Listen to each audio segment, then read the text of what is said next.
નમસ્કાર મિત્રો, એજ્યુકેશન જીબીમાં તમારું સ્વાગત છે. જો તમને મારો આજનો આ વિડીયો ગમે તો વિડીયોને લાઈક કરજો, શેર કરજો અને ચેનલને સબસ્ક્રાઈબ કરજો. તો ચાલો જોઈએ ધોરણ 4 ગણિત વિષયની આજની એકમ કસોટી. અહીંયા પ્રશ્ન 1 આપેલો છે કે નીચે આપેલી આકૃતિના આધારે આપેલ બિંદુ વર્તુળ પરનું બિંદુ અથવા રેખાખંડ એટલે કે વ્યાસ કે ત્રિજ્યા શું છે તે જણાવો. તો અહીંયા એક આકૃતિ આપેલી છે અને એ આકૃતિ પરથી આપણે આ પ્રશ્નોના જવાબ આપવાના છે. આ દાખલાઓ જે છે એના જવાબ આપવાના છે. તેમાં પહેલું છે કે બિંદુ ઓ એ શું છે? તો અહીંયા તમે જોઈ શકો છો કે બિંદુ ઓ એ કેન્દ્ર છે. બીજું છે રેખાખંડ ઓ એ બરાબર ખાલી જગ્યા. તો રેખાખંડ ઓ એ આપણે જોઈએ તો ઓ એ ત્રિજ્યા છે. ત્રીજું છે રેખાખંડ એસી. તો રેખાખંડ એસી તમે અહીંયા જુઓ તો એ વ્યાસ છે. રેખાખંડ ઓસી તો રેખાખંડ ઓસી છે એ ત્રિજ્યા છે અને બિંદુ ડી એ વર્તુળ પરનું બિંદુ છે. એ રીતે બીજી આકૃતિ આપેલી છે કે બિંદુ વાય એ શું છે? તો બિંદુ વાય એ વર્તુળ પરનું બિંદુ છે. રેખાખંડ પીએક્સ બરાબર તો રેખાખંડ પીએક્સ બરાબર એ ત્રિજ્યા છે. પછી ત્રીજું છે રેખાખંડ એક્સ વાય બરાબર તો આપણે એક્સ વાય જોઈએ તો એ વ્યાસ છે. ચોથું છે રેખાખંડ એબી બરાબર તો રેખાખંડ એબી પણ એ વ્યાસ છે. અને પાંચમું છે બિંદુ પી એ શું છે? તો બિંદુ પી એ કેન્દ્ર છે. એ રીતે ત્રીજી આકૃતિ આપેલી છે કે બિંદુ કે એ શું છે? તો બિંદુ કે અહીંયા જોઈ શકીએ તો એ કેન્દ્ર છે. રેખાખંડ સીડી બરાબર ખાલી જગ્યા તો રેખાખંડ સીડી બરાબર વ્યાસ.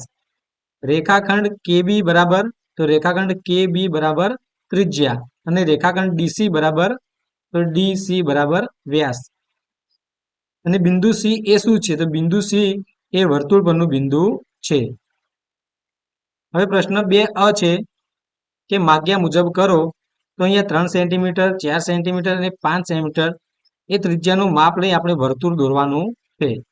પછી પ્રશ્ન 2 છે કે માગ્યા મુજબ કરો. 8 સેન્ટીમીટર વ્યાસ 6 સેન્ટીમીટર વ્યાસ અને 12 સેન્ટીમીટર વ્યાસ એનું વર્તુળ દોરવાનું છે. તો અહીંયા વ્યાસ આપ્યો છે તો આપણે વર્તુળ દોરવા માટે એની ત્રિજ્યા કરવી પડશે. તો એને વ્યાસના અડધા કરી દઈશું અને પછી એ માપ લઈને આપણે અહીંયા ત્રિજ્યા દોરવી પડશે. તો જ એ 8 સેન્ટીમીટર 6 સેન્ટીમીટર અને 12 સેન્ટીમીટર વ્યાસનું વર્તુળ અહીંયા દોરાશે. હવે નીચે આપેલું છે પ્રશ્ન 3 કે આપેલી આકૃતિ પરથી છાયાંકિત ભાગ એટલે કે જે અંદર આ કાળો ભાગ કરેલો છે એ છાયાંકિત ભાગ અડધો પોણો અથવા પા પૈકીનો ભાગ દર્શાવે છે. એટલે કે 1/2 3/4 અને 1/4 જેવો ભાગ દર્શાવે છે. તો યોગ્ય વિકલ્પો પસંદ કરી આપણે ખાલી જગ્યા પૂરવાની છે. તો અહીંયા પહેલી આકૃતિ આપણે આપેલી છે તો એ આકૃતિ એક કેટલો ભાગ દર્શાવે છે? તો આપણે એને જોઈ શકીએ છીએ કે અહીંયા 6 ખાના છે. 6 માંથી 3 ખાનામાં છાયાંકિત ભાગ છે એટલે એ આકૃતિમાં અહીંયા 1/2 એટલે કે અડધો ભાગ બતાવે છે. બીજું છે કે અહીંયા 8 ખાના છે અને 8 માંથી 4 ખાનામાં છાયાંકિત ભાગ કરેલો છે. તો આ પણ 1/2 એટલે કે અડધો ભાગ કહેવાય. એ રીતે ત્રીજી આકૃતિ છે એમાં 4 ભાગમાંથી એક જ ભાગમાં એટલે કે પા ભાગમાં રંગ પૂરેલો છે. તો એને આપણે 1/4 તરીકે દર્શાવીશું. ચોથી આકૃતિ 4 માંથી 3 ભાગમાં રંગ પૂરેલો છે. તો એને 3/4 એટલે કે પોણો ભાગ કહીશું. પાંચમી આકૃતિ છે એમાં 8 માંથી 2 ભાગમાં રંગ પૂરેલો છે. તો એને આપણે પા ભાગ એટલે કે 1/4 કહીશું. છઠ્ઠી આકૃતિ છે એ 4 માંથી 1 ભાગ એટલે એને પણ આપણે 1/4 અથવા પા ભાગ કહીશું. સાતમી આકૃતિ છે એ 16 ખાના છે અને એમાંથી 12 ખાનામાં રંગ પૂરેલો છે અને 4 ખાના ખાલી છે. તો એને આપણે 3/4 અથવા પોણો ભાગ તરીકે બતાવીશું. આઠમી આકૃતિ છે એમાં 6 ભાગ છે અને 6 માંથી 3 ભાગમાં રંગ પૂરેલો છે એટલે કે 6 ના અડધા એટલે કે એને 1/2 અથવા તો અડધો ભાગ તરીકે આપણે એને દર્શાવીશું. અહીંયા આપણે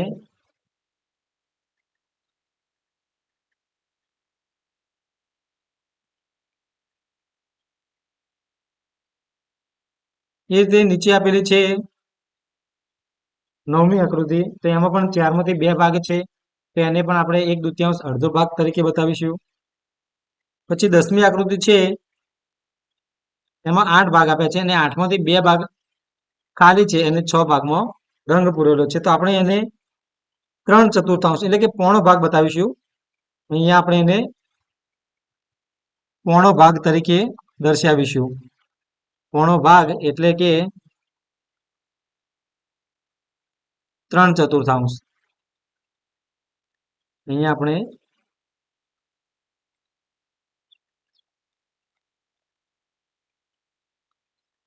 એ રીતે આપણે નીચે આપેલું છે 11મી આકૃતિ, એના 2 ભાગ છે, એમાંથી અડધા ભાગમાં રંગ કરેલો છે, તો આપણે એને 1/2 એટલે કે અડધો ભાગ તરીકે બતાવીશું. 12મી આકૃતિ છે, એમાં 4 ભાગમાંથી 2 ભાગમાં રંગ પૂરેલા છે, તો આપણે એને અડધો એટલે કે 1/2 તરીકે બતાવીશું. 13મી આકૃતિ છે, એમાં પણ 6 ભાગમાંથી 3 ભાગમાં રંગ કરેલો છે, તેને અડધો એટલે કે 1/2 તરીકે આપણે બતાવીશું. 14મી આકૃતિ છે, એમાંથી 12 ભાગ છે અને 12માંથી 3 ભાગમાં અહીંયા રંગ પૂરેલો છે, તો આપણે એને 1/4 એટલે કે પા ભાગ તરીકે બતાવીશું. 15મી આકૃતિ છે, એમાં 16 ભાગ છે અને કુલ 16 ભાગમાંથી આપણે 8 ભાગમાં રંગ પૂરેલા છે, તો એને આપણે 1/2 એટલે કે અડધા ભાગ તરીકે બતાવીશું. હવે પ્રશ્ન 4 છે કે માગ્યા મુજબ કરો. રવિના પાસે કુલ 80 લખોટીઓ છે, તે પૈકી 1/2 સફેદ રંગની છે, તો સફેદ રંગની લખોટીઓ કેટલી હશે? હવે રવિના પાસે કુલ 80 લખોટીઓ છે, 80 એના 1/2 એટલે કે અડધા, તો 80ના અડધા આપણે જોઈએ તો 40 થાય, તો રવિના પાસે 40 લખોટીઓ એ સફેદ રંગની હશે.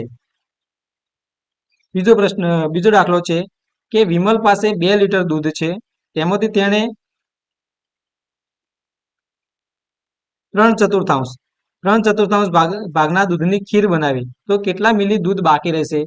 હવે 3/4 એટલે કે પોણો ભાગ. હવે 2 લીટર આપણે 3/4 કરીએ તો 1.5 લીટર થાય, અને 1.5 લીટરની ખીર બનાવી હોય, 1.5 લીટરની ખીર, તો 2 લીટરમાંથી 500 મિલી દૂધ બાકી રહે.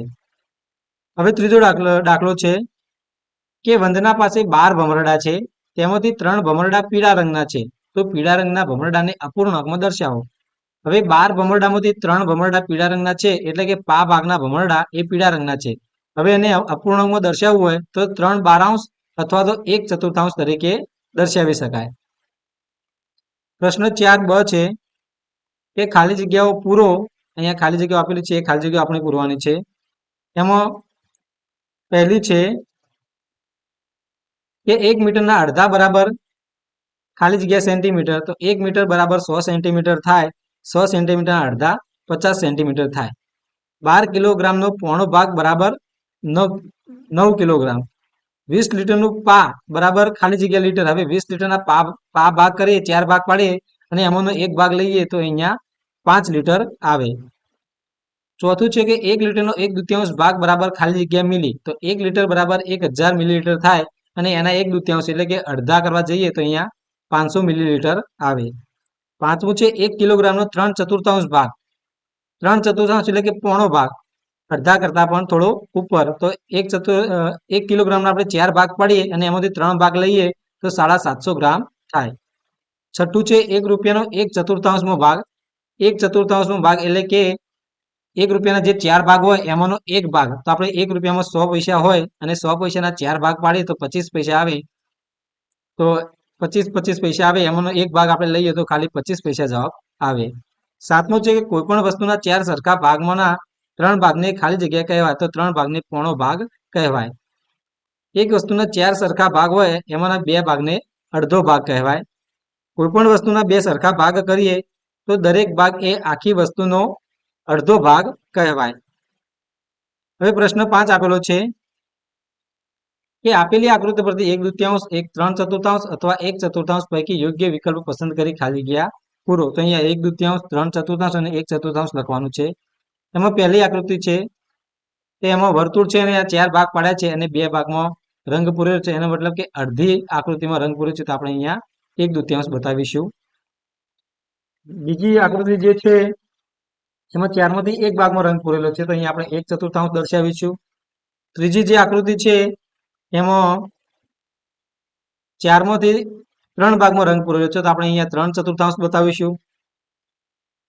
ચોથી આકૃતિ છે એમાં 8માંથી 2 ભાગમાં રંગ પૂરેલો છે, એટલે કે આપણે એને 1/4 તરીકે દર્શાવીશું. પાંચમી આકૃતિ 4 માંથી 2 ભાગ એટલે કે 1/2 તરીકે દર્શાવીશું.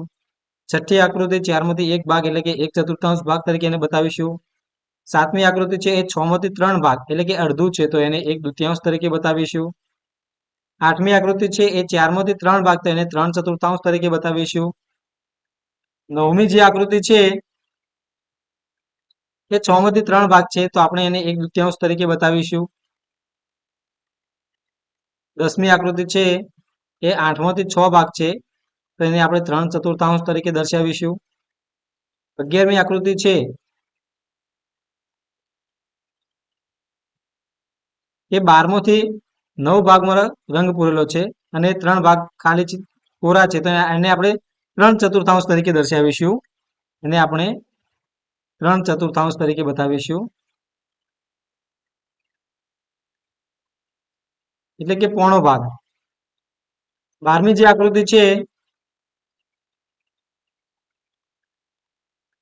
એમાં તમે જોઈ શકો છો કે 8 માંથી 6 ત્રિકોણમાં રંગ પૂરેલા છે અને 2 ભાગ ખાલી છે તો એને પણ આપણે 3/4 તરીકે દર્શાવી શકીશું અહીંયા. તો એને પણ આપણે અહીંયા 3/4 તરીકે દર્શાવીશું.